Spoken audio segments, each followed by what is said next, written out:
E os consumidores brasileiros não estão confiantes com a economia brasileira. Com o cenário político e econômico ruim, os brasileiros não acreditam que a situação deve melhorar tão cedo. As informações são da Fundação Getúlio Vargas. De acordo com a Fundação Getúlio Vargas, em abril a confiança do consumidor atingiu o menor nível já registrado desde o início da série histórica. O índice recuou 2,7 pontos se comparado com o mês de março. Com isso, o indicador ficou em 64,4 pontos. O índice registrou piora nas avaliações de consumidores tanto sobre a situação atual quanto sobre as expectativas em relação aos próximos meses. O indicador da situação atual, por exemplo, registrou queda de 1,6 ponto e atingiu 64,7 pontos. Os números correspondem ao pior resultado já analisado.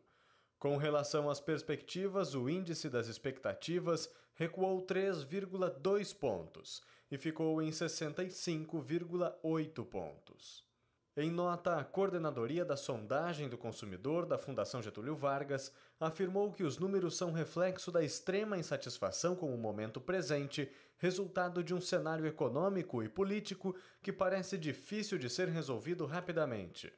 Na análise por classes de renda, a queda mais expressiva foi analisada entre os consumidores que ganham mais de R$ 9.600 por mês, um recuo de 4,7 pontos. E eu começo agradecendo a presença dos nossos convidados de hoje. Dori Bucco, mais uma vez, obrigada pela sua presença. Obrigado, eu que agradeço. Professor Drauzio Rezende, economista, mais uma vez, obrigada também, professor. Eu que agradeço. E a gente começa conversando um pouquinho sobre esse assunto, né? Com a queda da confiança, a tendência é o consumidor comprar menos. Isso pode refletir na economia? Isso pode ser ruim para a economia? Com certeza. A confiança é fundamental. A partir do momento que as pessoas têm uma confiança, elas se dispõem a investir, elas se dispõem a consumir, a comprar produtos de maior valor agregado, que faz com que o aparelho econômico funcione em cadeia.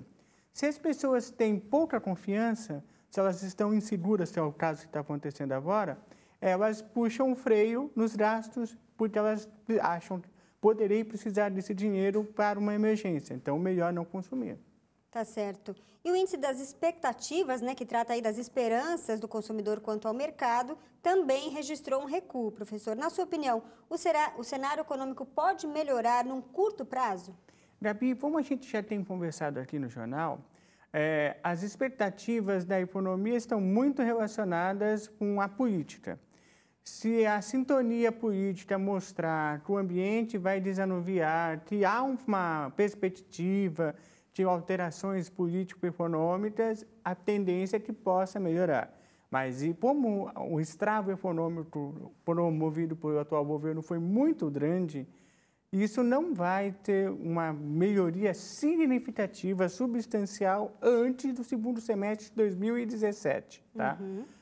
Alguma coisa, uma sutil melhoria pode acontecer em final de ano por causa do 13º, algumas pessoas têm 14º. Mas é um espasmo. Tem vários economistas que estão julgando a projeção de melhoria mesmo, de uma volta robusta do crescimento só para 2019 e 2020. Então, é uma coisa para um médio prazo. Então, e ainda assim, se mudanças profundas acontecerem. Sim, muita coisa depende dessa questão do cenário político, como você disse no início, né? Enquanto isso não for resolvido, enquanto o próximo governo ou o próprio governo da presidente estabelecer essa questão, não há melhoras para a economia por enquanto.